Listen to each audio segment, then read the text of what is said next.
Queridos irmãos, queridas irmãs, quanta luz neste salão, no salão do teatro e com todos aqueles que nos assistem pelas redes sociais. Jesus certamente mandou as suas caravanas ao nosso encontro nesta tarde, neste final de semana. Eu começo fazendo a minha audiodescrição. Eu sou uma mulher baixa, aliás, muito baixa, precisei de um apoio. 52 anos, meu cabelo é loiro, bem comprido. Estou vestindo uma calça bege, um blazer bege um pouco mais escuro e uma blusinha branca. Vamos falar de compaixão? A compaixão é a representação suprema do amor. Sem atavismos, sem impurezas, olhando para o nosso próximo em primeiro lugar, desapegando de nós mesmos.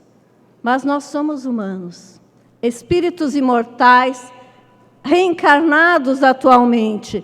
Temos dificuldades para olhar para o nosso próximo.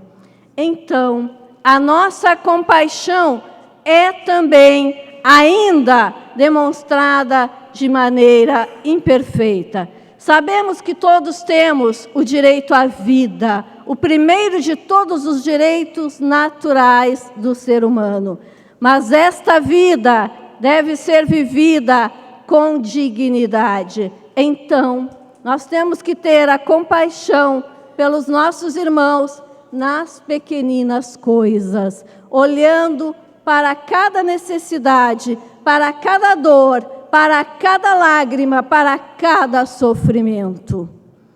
Em todos os tempos, estamos numa dicotomia entre egoísmo e compaixão. O Espírito de verdade já nos disse que é tomado de compaixão pelas nossas fraquezas, pelos nossos medos, pelas nossas dúvidas, e está conosco, e mandou o Consolador prometido, e nos trouxe a revelação da verdade, para que nós possamos aprender a praticar definitivamente a caridade. Que tal se nós fizéssemos como Cárita, que dá a sua volta pela manhã, o seu giro habitual, e vê tantas dores, tantas lágrimas a enxugar, tantos consolos a entregar aos seus irmãos. O que é que nós estamos fazendo quando nós começamos cada um dos nossos dias? Qual é o nosso giro habitual? Qual é o grau de dedicação aos nossos irmãos? Há espíritos, nos diz o Livro dos Espíritos, na questão 574, que são inúteis nesta existência, que nada fazem em prol dos seus irmãos, mas que ainda aqui, nesta vida, responderão pela sua inutilidade. O que é que nós estamos fazendo pelos nossos irmãos?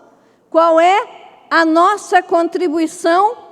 Qual é o nosso grau de bondade em relação aos necessitados? Nós queremos evoluir.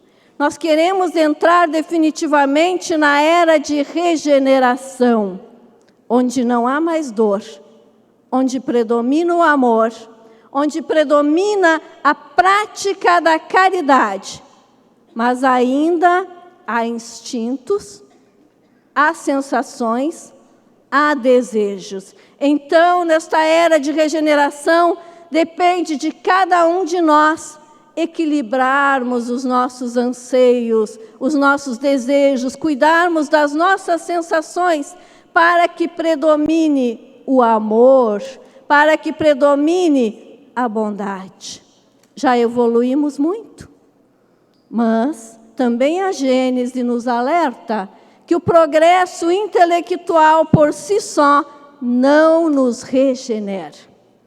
Porque utilizamos muitas vezes o nosso conhecimento para fazer o mal, para prejudicar aos nossos irmãos, para agir em seu desfavor, deixando predominar o nosso egoísmo. Então, meus irmãos, além do esclarecimento, do desenvolvimento intelectual, é preciso apaziguar os nossos corações e aprender a amar.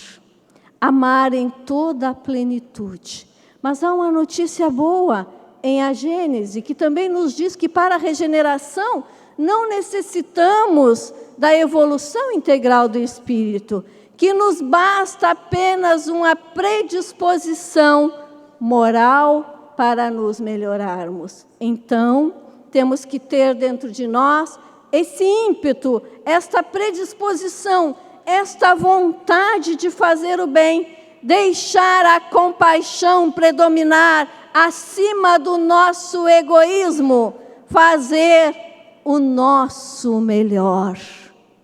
Mas nós continuamos naquela dicotomia desde o passado. Ora fazemos o mal, ora fazemos o bem, ou fazemos o bem tão somente àqueles que nós amamos, aqueles que nos amam, aqueles que estão mais próximos. Em Bhagavad Gita, há uma passagem que nos relata assim, que um grande príncipe, para a sua carruagem entre os dois exércitos, antes da guerra, e olha para o exército com o qual vai combater. Mas lá ele vê os seus familiares, os seus amigos, os seus entes queridos. E então ele afirma: contra estes eu não posso lutar. Numa outra passagem desta mesma obra, um outro príncipe para também entre os dois exércitos, mas este observa que dos dois lados há tios, há irmãos, há sogros, há amigos, há entes queridos. E então ele exclama: neste momento minha boca seca, meus membros desfalecem. Eu não posso lutar contra estes. Estes eu não quero matar, em que pese muitos deles sejam matadores. Então vejam que a compaixão vai se misturando com as nossas mesquinharias. Nós judiamos, nós maltratamos aqueles que não amamos. E queremos o bem daqueles que nos interessam, daqueles que são nossos familiares, daqueles pelos quais temos sentimentos mais elevados. Sêneca já afirmava que todo homem deve fazer-se útil ao maior número de seres que lhe for possível. Se não for possível ser útil a muitos, seja útil a alguns. Se não for possível ser útil a alguns, seja útil a poucos. Se não for possível ser útil a poucos, seja útil ao menos a si mesmo.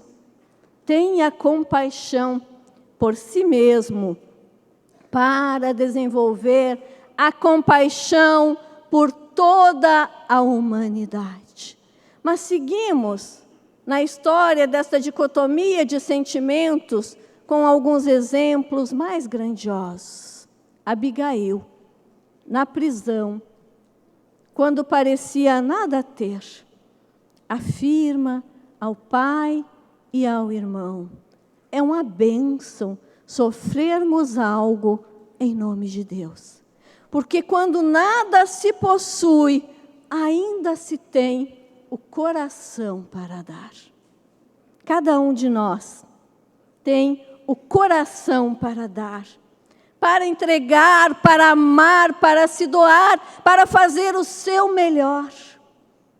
Mas nós, às vezes, vendemos os nossos sentimentos por aquilo que mais nos interessa. Célia Lúcius, relatada por Chico em 50 anos depois, diz a Caio: vai, leva o teu dinheiro, porque mais vale uma bênção de Jesus do que 1 milhão de sestércios. Mais vale fazer o bem. Ela queria fazer o bem. Ela queria fazer a caridade.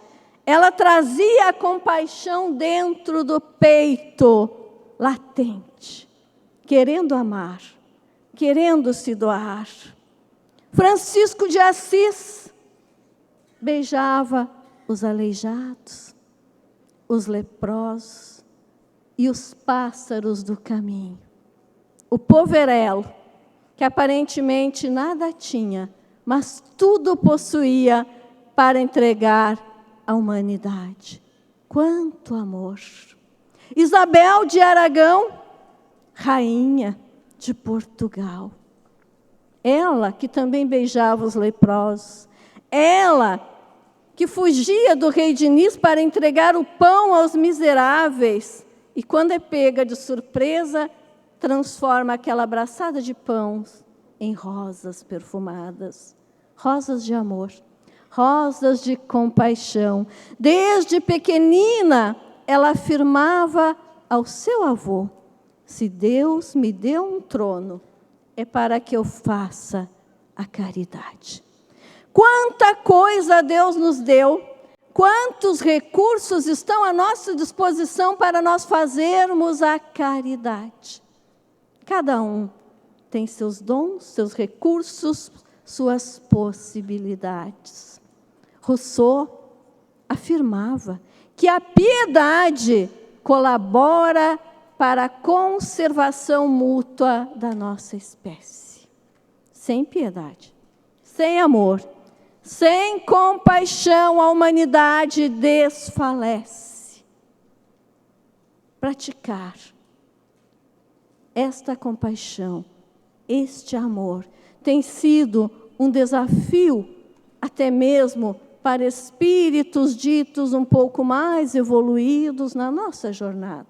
Justamente por essa dualidade de que já falamos, o egoísmo. Mas será que eu entrego a minha doação? Será que eu vou colaborar? Será que eu faço o meu trabalho? Ou eu cuido de mim?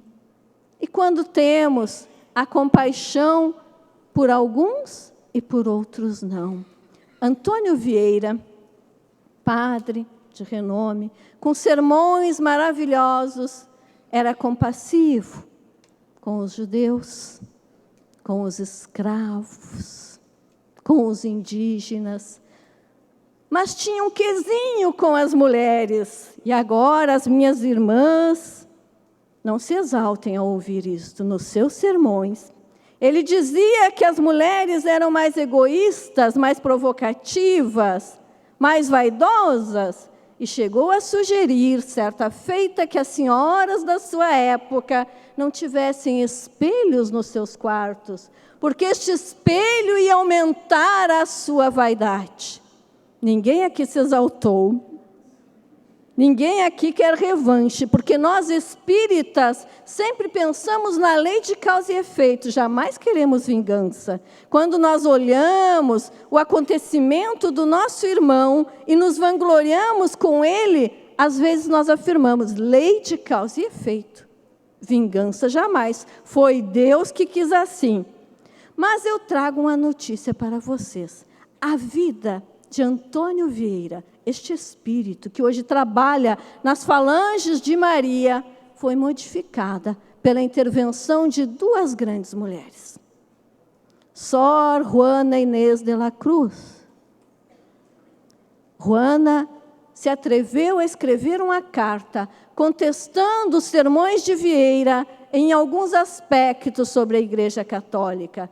A carta de Juana foi publicada 4 vezes.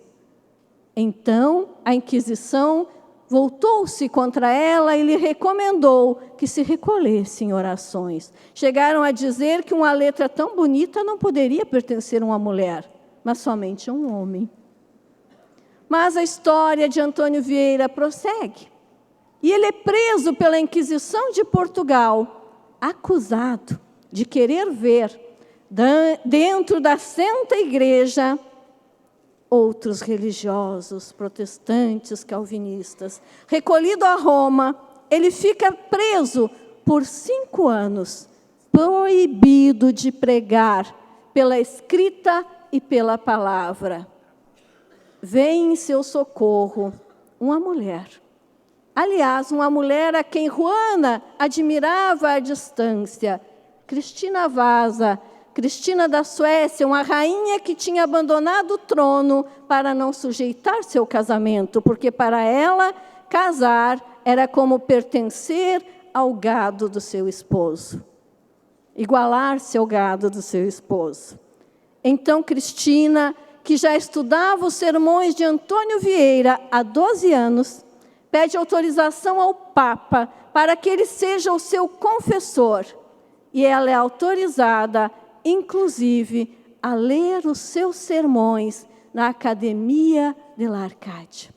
Então, uma mulher dá a voz a Antônio Vieira, mas ela não fez isto somente por compaixão. Ela estudava os sermões de Antônio Vieira para se curar de uma culpa por um assassinato que cometera alguns anos antes no território francês. Então, vejam que a nossa compaixão, às vezes, é interesseira. Neste caso, Antônio Vieira e Cristina se comunicaram pelo resto dos seus dias e evoluíram numa grande amizade, cada um curando as suas dores, as suas dificuldades. René Descartes afirma, em O Discurso do Método, que Deus, com certeza, se assemelha a alguma forma geométrica exata, como os ângulos perfeitos de um triângulo, dada a sua bondade, a sua luz. E eu fico pensando, nesta hora, que eu devo ser uma reta que está em situação tortuosa ou bem quebradinha. Qual será a nossa figura geométrica? René afirma ainda que alguns poderosos que massacram os seus inimigos são capazes de se compadecer por atos praticados por outros. Ou seja, a compaixão é uma semente que está dentro de nós. Mas, mais adiante, na obra As Paixões da Alma, René nos diz ainda que aquele que consegue se emocionar aproveita um pouco mais das doçuras da vida. Quando nós nos emocionamos, nós deixamos os nossos corações serem tocados. Nós deixamos penetrar a bondade. Nós conseguimos abrir os olhos e ver os nossos irmãos, enxergar a sua dor, perceber as suas necessidades, esquecermos um pouco de nós. Leon Denis afirma que os pássaros do céu, quando voam numa terra gelada, no inverno se aconchegam uns aos outros, nos telhados, e ali permanecem pacíficos, quentinhos, se protegendo mutuamente. Mas que quando vem o verão, eles se apartam, eles se degladiam, eles se estraçalham. E que assim, muitas vezes, é o homem. Quando precisa, é manso, pacífico, dócil, parece regenerado. Mas quando não precisa mais, ou nunca precisou, às vezes não enxerga o seu semelhante. Muitas vezes maltrata, tortura, ignora, humilha, sente-se superior. Com todas estas reflexões, quantas vezes maltratamos os nossos irmãos por não precisarmos deles? E quantas vezes, no momento seguinte, nós precisamos? E quando nós precisamos, nós sorrimos, nós somos mais dóceis, nós nos submetemos à vontade alheia. É a nossa soberba que nos faz assim. É o nosso egoísmo. Viktor Frankl esteve nos campos de concentração de Auschwitz. E ele nos disse que em situações extremas a humanidade não se une. Que, ao contrário, que em situações assim, como a que ele viveu, cada um mostra as suas máscaras, de forma acentuada, seja a bondade, seja o egoísmo. Ele nos alerta que desde Auschwitz nós sabemos do que o homem é capaz. E que desde a bomba de Hiroshima nós temos uma noção do que está em jogo na humanidade. Para chegar à compaixão, para desenvolvermos este sentimento, para não nos degladiarmos como os pássaros no verão, para não nos maltratarmos nas ruas, nas famílias, nos ambientes de trabalho, é preciso praticar a empatia. Eu estou aqui, eu sinto a tua dor, eu sinto também a tua alegria, porque há muitos que só são amigos quando estamos sofrendo. Mas quando estamos no momento de felicidade, não conseguem sentir a nossa alegria. Então, a empatia é colocar-se no lugar do nosso próximo em todos os momentos. No momento da colheita, mas também quando vem a ventania e arranca os brotos da existência. É ficar feliz com os sucessos do nosso próximo, com as suas vitórias, com as suas conquistas. É incentivá-lo a ir além. Mas é também estar ao lado, no momento da dor, no momento do desespero, no momento do abandono, mesmo que nada se possa fazer, mesmo que não haja nada para ser dito. A presença, o olhar, o calor. Eu estou aqui porque eu amo você, porque você é importante para mim, porque a sua situação me interessa, porque se você estiver triste, eu também ficarei. Porque enquanto houver um irmão triste nesta jornada, desencaminhado, eu não estarei pleno, porque não haverá plena felicidade. Empatia, que nos leva à gratidão, agradecermos aos nossos irmãos, pelas benesses do caminho, por aquilo que eles não têm aparentemente obrigação, pelas pequenas gentilezas, pelos sorrisos, pelo estender de mãos aos nossos pais, pela oportunidade da reencarnação, pelo sustento, ao Espiritismo, pelo esclarecimento, pela oportunidade de servir a natureza que nos mantém vivos, a flora, a fauna, o ar, o espaço, a todos os entes que nos rodeiam, encarnados ou desencarnados, a Jesus, nosso irmão, que está aqui conosco, que está sempre conosco, que é compassivo para com cada um de nós, que jamais desiste de qualquer um de seus irmãos. A pleiade de espíritos que nos guia, que respeita o nosso livre-arbítrio, até mesmo no momento do erro. A Deus, nosso Pai. A gratidão, quando é dirigida aos nossos iguais, aos nossos irmãos, nos coloca todos do mesmo patamar. Porque se alguém faz algo por mim e eu não sou grato, eu estou querendo dizer que eu me sinto melhor do que ele, que eu me julgo melhor do que ele. Então, ser grato é colocar-se no mesmo patamar de fraternidade. Eu sou grato a você.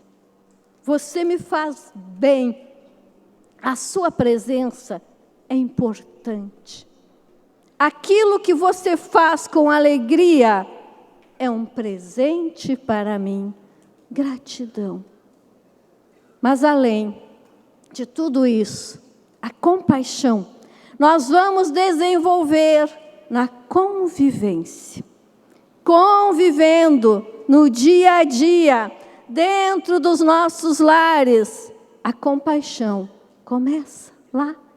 Para com o esposo e a esposa, para com os filhos, para com os pais, para com aqueles que estão mais próximos. Estamos juntos, semeando a nossa horta de amor, a nossa plantação de alegria, os nossos brotos de felicidade. Mas não fica apenas nisso.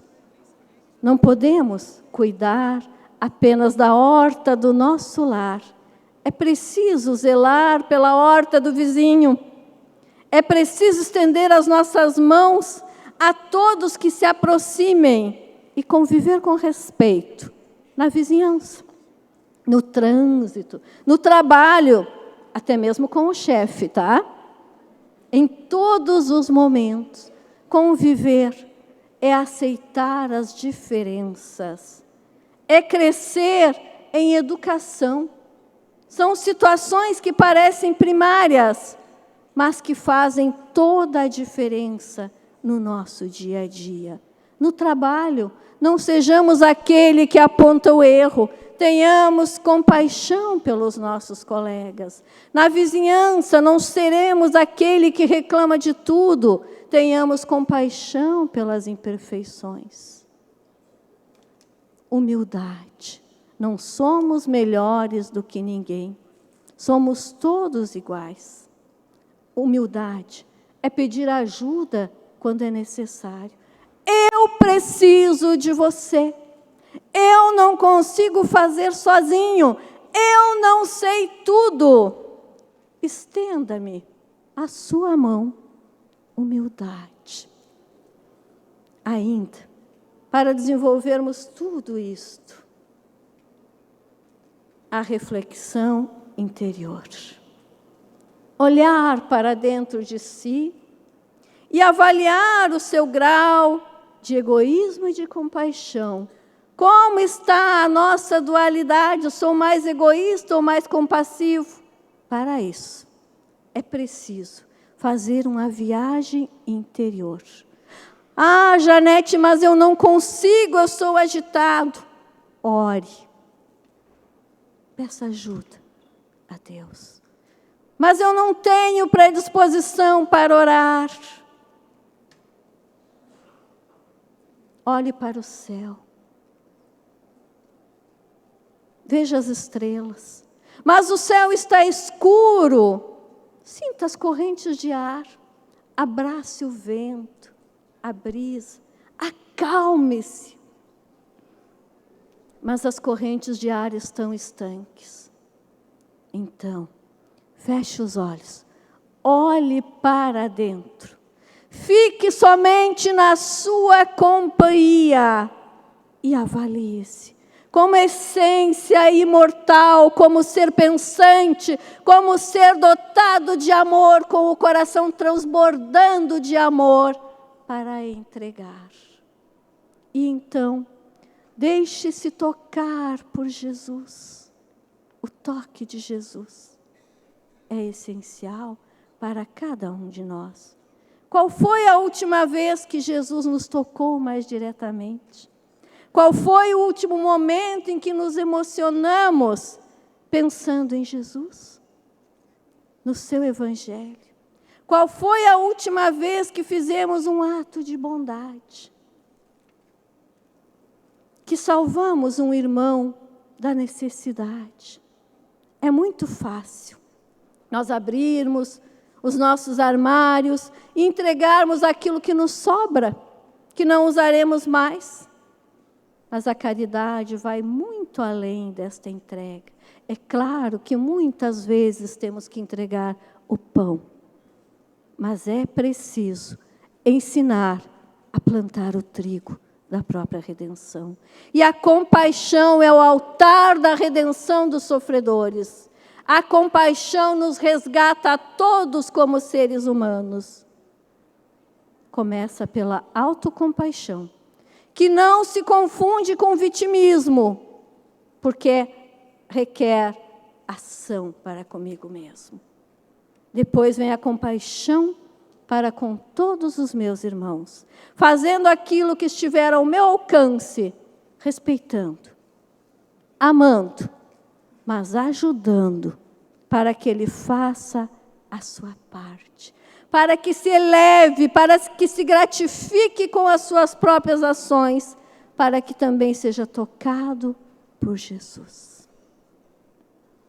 Há mais de 2000 anos atrás, às margens do Genezaré, à tardinha, batia o sol nas águas turquesas, Jesus pregava em meio à multidão.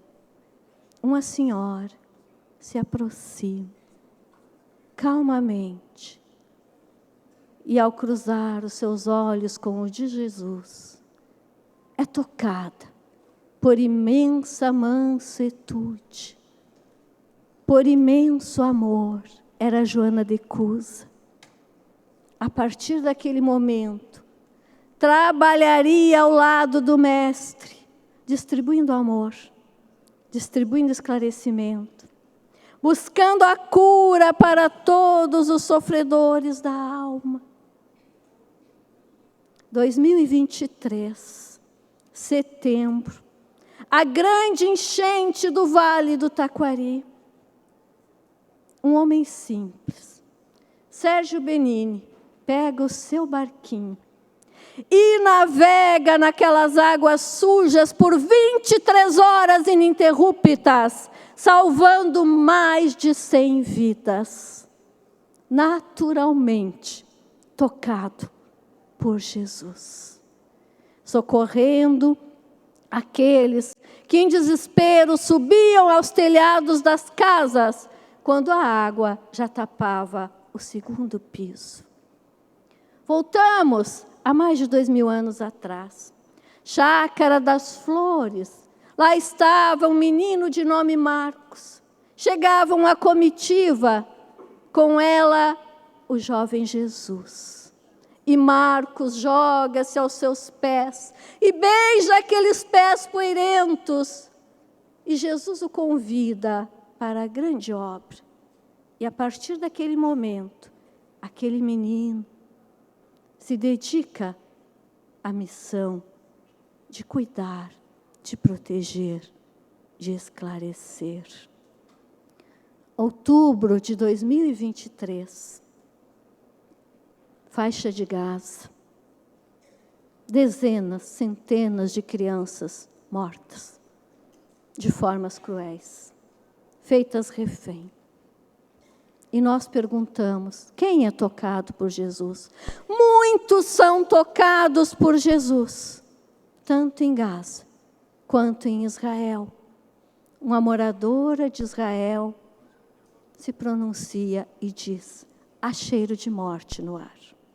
O mundo inteiro é tocado por Jesus, e de ambos os lados, daqueles envolvidos na guerra, há irmãos que se compadecem. Voltamos, de novo, mais de 2000 anos atrás.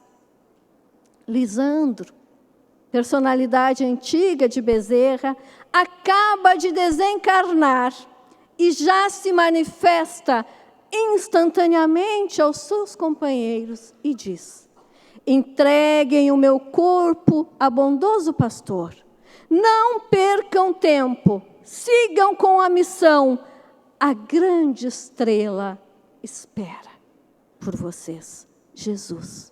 Jesus precisa do nosso concurso. E voltamos. Em setembro de 2023, novamente, Vale do Taquari. Uma moradora entrevistada se pronuncia e diz assim, a dor é grande, mas a solidariedade é surreal. Muitos corações tocados por Jesus profundamente, tocados nas entranhas da sua alma, para regenerarmos este planeta, para acelerarmos a nossa evolução no dia a dia, a cada gesto, a cada palavra, a cada sentimento, porque a nossa evolução é lenta, Kalf Kiran afirma que para regenerar um espírito é como abastecermos um grande vaso com gotículas de orvalho. Uma a uma. Como estará o nosso vaso espiritual? Quantas gotículas de amor estamos depositando em nós a cada dia? Porque o amor que nós depositamos em nós é aquele que nós doamos aos semelhantes. Nos eduquemos, fazendo um processo de pacificação do nosso planeta. Mas pacificar é colaborar para a profilaxia das emoções, é apaziguar os nossos anseios, é extinguir o nosso egoísmo. E é por isso que o processo é lento. Mas não é impossível. É gradativo e cresce. E vai nos remodelando para a educação do nosso espírito. É possível nos educarmos para a bondade. Nos educamos continuamente, desde Jesus. Quem de nós foi tocado por Jesus em algum momento especial? Somos tocados quando nasce um filho. Somos tocados quando desencarna um pai. Somos tocados em grandes tragédias, como as que acompanhamos recentemente. Somos tocados pela miséria, mas somos tocados pela alegria quando vencemos as nossas limitações, quando concluímos um curso, quando adquirimos uma casa própria, quando conseguimos um emprego. Somos tocados por Jesus quando realizamos os nossos sonhos, quando conquistamos o nosso bem-estar. Mas, às vezes, esquecemos da gratidão. Esquecemos de que tudo vem de uma grande conexão espiritual, que nos conecta todos no mesmo âmbito, no mesmo nível, enquanto espíritos imortais. Nos eduquemos. A educação é indispensável para a regeneração. A educação para a compaixão. A educação para o amor. A educação ensinada pelos grandes mestres. Pestalozzi afirmava que o homem sem piedade e sem Deus assemelha-se a um bárbaro. Pestalozzi ensinava pelo amor. No Instituto de Yverdon, na Suíça, ele era chamado de Pai Pestalozzi. E lá foi educado Allan Kardec, o nosso decodificador, nosso codificador da doutrina espírita, educado pelo amor, educado para a lógica, mas também para a compaixão. Nos eduquemos, seguindo os exemplos destes educadores. E eu trago agora, para relembrarmos todos juntos, o exemplo de um educador muito querido, que todos nós conhecemos. Ele revestiu a personalidade de Marcos ao tempo de Jesus. Ele foi o escravo Rufo, que não abjurou a Jesus, que se entregou de corpo e alma. Ele foi o filósofo Lavater, amigo de Pestalozzi. Também estudioso da educação humana, Lavater afirmava que o homem se assemelha a um grande espelho do universo e da divindade. E que por isso deve manter-se puro, para que Deus enxergue em nós a grandiosidade da sua obra. Mas alerta, que a impureza vem do nosso egoísmo. Então, o nosso educador, que foi Marcos, que foi Rufo, que foi Lavater, que já foi médico, que na penúltima encarnação foi o nosso lenhador, que retratamos na obra Aurora da Regeneração, que reencarnou já em terras sacramentanas em Minas Gerais. Estamos falando e vamos recordar de uma passagem da existência de Eurípides Barçanufo, o apóstolo da caridade.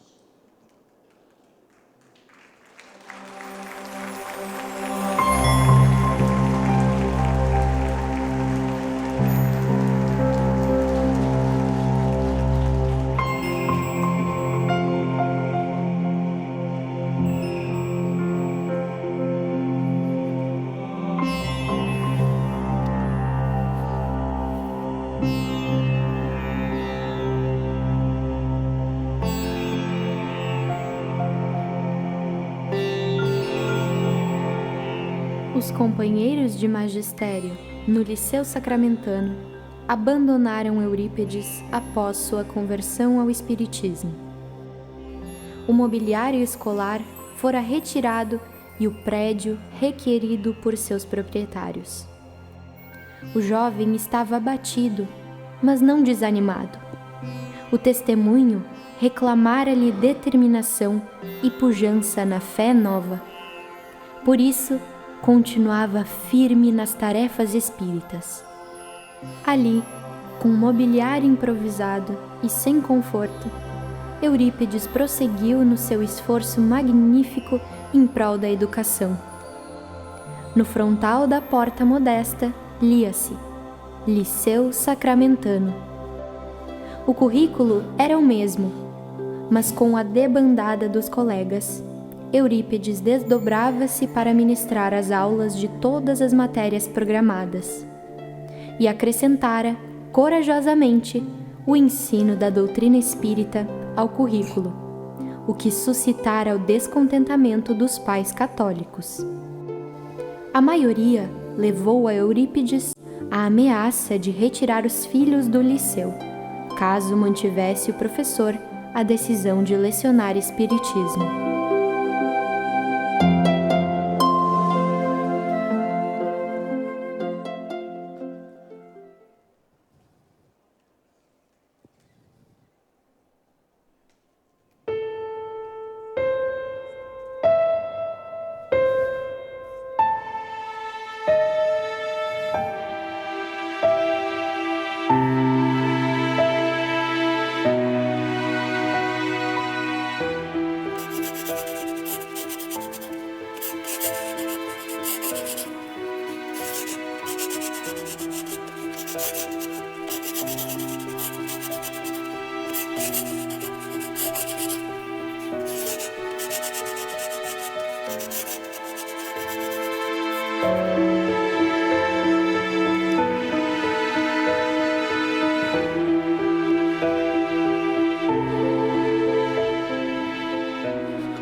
Não feche as portas da escola.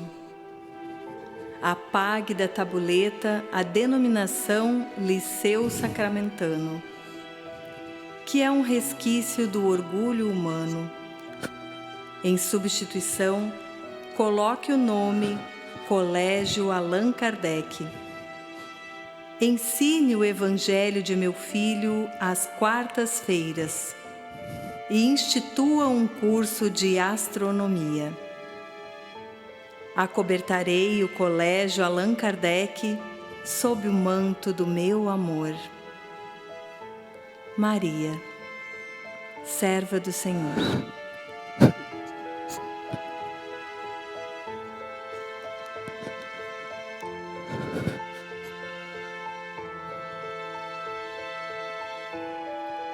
O conteúdo libertador e a mensagem salvadora da doutrina espírita deve ser divulgada e ensinada de todas as formas possíveis.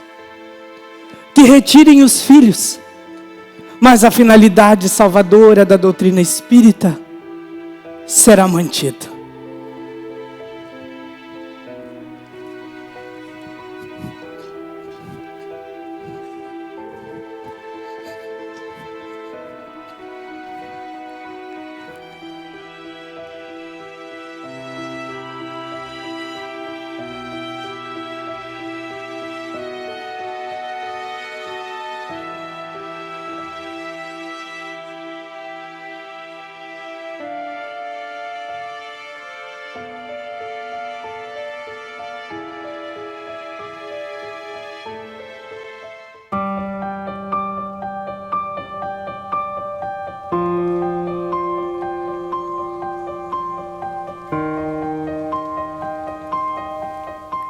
Eurípides Barçanufo inaugurava assim o primeiro colégio espírita do mundo com o nome de Colégio Allan Kardec, sob a égide de Maria, a mãe de Jesus. O ensino da doutrina espírita era parte integrante do currículo da escola, ensinando o Evangelho de Jesus e um curso de astronomia, conforme as recomendações de Maria. A verdade triunfava do preconceito, do orgulho e do fanatismo religioso.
Eurípides Barçanufo foi preparado por Maria, por suas falanges, para essa existência como médium e educador. Em existência pregressa, ele vem à mesma região como um simples lenhador, o lenhador de Jesus, que vivia em meio às matas, às margens do Ribeirão Borá, em contato permanente com a natureza, estudando a flora, respeitando a fauna, descobrindo-se a si mesmo e levando a cura a todos os necessitados. Renasce depois, como Eurípides Barçanufo, um menino católico dedicado à igreja, um menino estudioso, sonhava em ser médico. Quando fazia as malas para ir embora para a faculdade de medicina, sua mãe, Dona Meca, acometia-se de uma doença que a atingia há muito tempo. Ele, dotado de compaixão pela mãezinha, fica, desfaz a mala para sempre, mas a partir dali começa uma jornada até tornar-se um médico de Jesus. Eurípides começa a estudar o Espiritismo. Eurípides começa a praticar esta doutrina. Eurípides começa a atender os doentes. Eurípides funda a escola. Eurípides começa a lecionar, autodidata, fundamentado no Evangelho de Jesus. Quantas vezes buscamos o conhecimento onde não deveríamos? Quantas vezes não escutamos a nossa voz interior e abandonamos a nossa missão? Eurípides lecionava com amor. Antes de desencarnar, ele recomenda à sua mãezinha, se preciso, feche a farmácia, mas não a escola.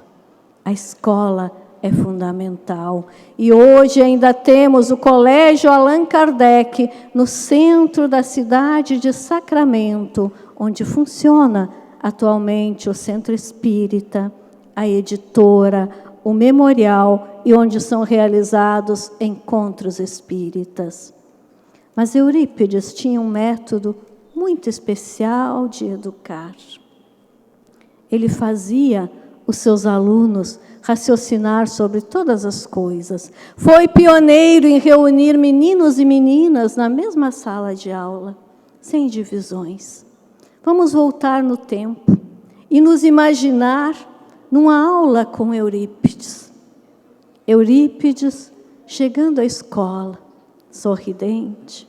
Os alunos o aguardam, respeitosos na sala de aula, educados, cumprimentam. E ele avisa: hoje vamos ter uma aula diferente. Então todos se dirigem ao pátio do Colégio Allan Kardec. E a aula será ministrada debaixo do jasmineiro. O cheiro de jasmim, os olhinhos brilhando, meninos e meninas indagando as lições de álgebra, de gramática, de literatura, de línguas estrangeiras. Eurípides aproveita aqueles momentos, passa as suas lições, caminham por meio às árvores daquele grande pátio e ele explica a conformação de cada uma. No intervalo, os alunos convivem com os doentes que Eurípides auxiliava para aprenderem a desenvolver um pouco mais a compaixão.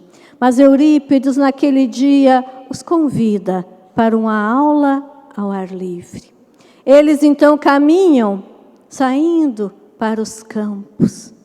As crianças tocam o tronco das árvores e agradecem por elas estarem ali, por elas nos favorecerem para a vida.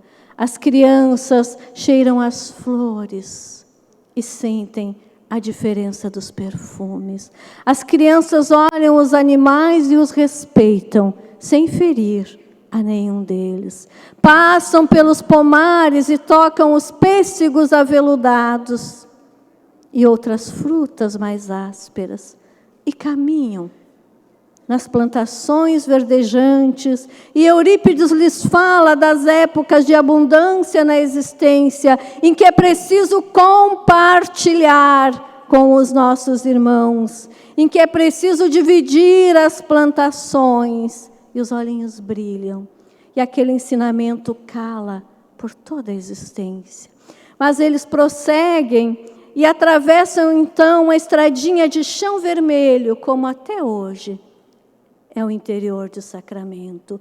E Eurípides os prepara para os tempos de terra árida, de escassez, de falta de pão, de dificuldades, de lutas, de doenças, para que sejam compassivos uns com os outros. E novamente eles assimilam aquela lição. Eles prosseguem a caminhada, passam ao lado do Centro Espírita, hoje centenário, Fé e Amor. E Eurípides lhes fala de Deus, de Jesus, do Evangelho de amor, do ser bom, do praticar a fé no dia a dia. E mais uma vez, os pequeninos gravam nos seus corações aquela lição, seguem a caminhada e vão às margens do Ribeirão Borá, com águas turbulentas. E então Eurípides lhes diz que quando vierem as turbulências das existências, tenham fé, sejam fortes, sejam persistentes, mas sejam bons uns para com os outros. O dia passa, Eurípides mostra a eles os pássaros que voam em liberdade, e eles dizem que iria ser assim, evoluir para a regeneração, para adquirir a verdadeira liberdade, a liberdade de amar em plenitude. E então o sol começa a se pôr, e entre as árvores e os raios de sol, somente Eurípides observa uma presença vaporosa de Maria, nossa irmã, que aparece para Eurípides e sorri. Eu estou contigo desde todos os dias e sempre estarei para levarmos a compaixão a toda a humanidade. As crianças não conseguem ver, mas percebem aquela brisa de paz, aquele ambiente de amor. Então, começa a anoitecer e Eurípides os convida para olharem o céu, permeado de estrelas, brilhando ao longe. E cada criança quer escolher a sua. Um escolhe a maior. Mas uma menina, diz a Eurípides, eu quero aquela bem pequena, que está ali e que ninguém quer. Esta é a minha estrelinha, porque sou eu que vou fazê-la brilhar. Aprendendo, querido professor, os teus ensinamentos e os ensinamentos de Jesus. Fazendo bem, amando sem cessar, entregando-me sem cansaço, eu vou crescer e vou me assemelhar àquela irmã, àquela amiga de quem o Senhor nos fala. Quero ser como Maria, quero ser bondosa, quero ser branda e pacífica, quero exercitar a compaixão. E assim, meus irmãos, cada um de nós pode seguir esta caminhada, passando pelas nossas águas turbulentas, até encontrarmos os córregos de águas calmas e cristalinas. A regeneração pela prática da caridade. Sejamos amor, sejamos compaixão, mas busquemos na educação. O lenhador de Jesus, o educador de Jesus, Eurípides Barçanufo, deixa fundamentado para nós uma nova educação. A educação que já foi trazida por Pestalozzi, que foi transmitida a Kardec, que foi fundamentada pelo Colégio Allan Kardec e que está à disposição de todos nós. Então, que possamos dizer todos juntos, Pai de amor e de bondade, que eu eduque todo o meu ser para não ferir sequer aos pássaros do céu, quanto menos a qualquer dos meus irmãos. Continuemos a nossa jornada com Eurípides, com Maria, com Jesus, com a luz, rumamos à regeneração. Muito obrigada pela oportunidade e eu chamo o Eduardo e a Lise para encerrar.